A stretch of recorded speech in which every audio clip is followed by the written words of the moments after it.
3 روز پیش آمادگی بود.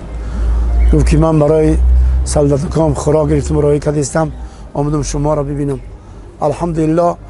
گفت که آتا جان با جواب میگیری میام. همی بگه باید بگی مردنش جواب میگرفت میامد که خدا نصیب تقدیرش بوده است. خب این فرزند ما قهرمانانه در دفاع وطن مادر قهرمانانه هلاک شد. ما الحمدلله افتخار میکنیم که همین خیلی فرزند داشتیم.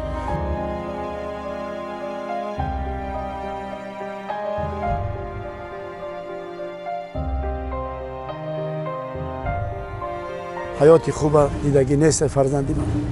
همین که میامد میرفت 3 ماه نو بود که به حیاتی مستقلانه گذشتگی بود. آیله دارش کرده بودم.